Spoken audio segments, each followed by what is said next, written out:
Ce tunnel de lave, il date de 2004. C'est le plus jeune tunnel de lave qui puisse se visiter au monde.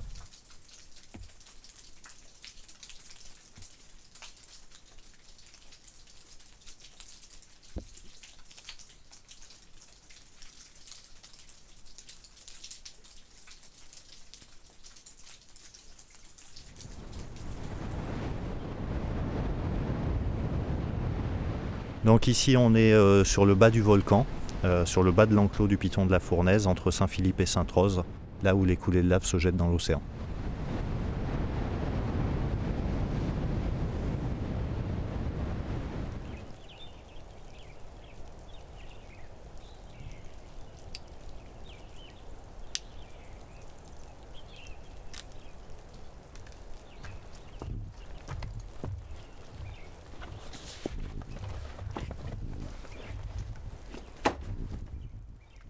Alors c'est des grottes un peu spéciales qu'on retrouve à peu d'endroits dans le monde. Tout commence en fait par la formation entre guillemets, de rivières de lave en fusion, ce que tout le monde a déjà vu à la télévision. Et en fait cette rivière va charrier des morceaux solides à l'intérieur qui vont entrer en contact avec les bords de la rivière et se coller les uns aux autres jusqu'à former une voûte.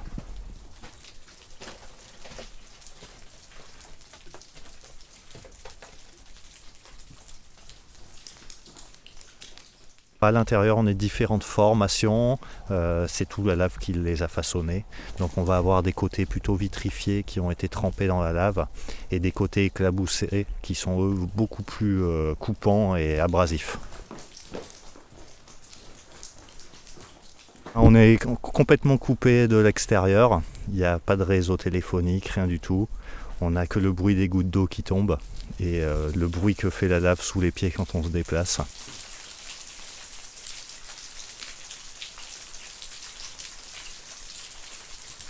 Cette coulée de 2004 est une coulée récente. Sa particularité, c'est qu'elle est longue parce qu'elle fait plus de 10 km. Et son autre particularité, c'est qu'elle est fine, donc moins de 10 mètres d'épaisseur, ce qui fait qu'elle a refroidi très rapidement et qu'on a pu avoir accès au tunnel très rapidement. Il y a des coulées plus récentes sur la Fournaise, notamment la coulée de 2007 ou les coulées de 2015 qui ont fabriqué, on le sait, des très jolis tunnels. Le seul problème, c'est que c'est des coulées beaucoup plus épaisses, et plus c'est épais, et plus ça refroidit lentement. Donc il faudra attendre des années, voire des dizaines d'années avant d'avoir accès à certains.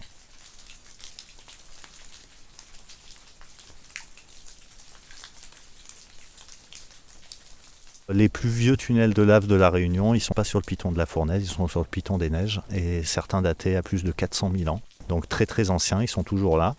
Et il y a un inventaire qui avait été fait à la fin des années 90 par des spéléologues de métropole qui étaient venus et qui avaient recensé 80 cavités. Alors forcément, ils ne les ont pas toutes recensées. Il faut savoir qu'il y en a sûrement beaucoup plus. Pour les découvrir, il faut qu'il y ait des effondrements des plafonds.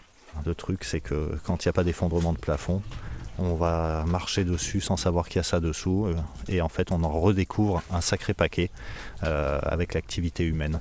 Donc actuellement, si on faisait le tour de chaque Réunionnais qui connaît une entrée, on peut peut-être estimer à 100, 150, 200 tunnels à La Réunion.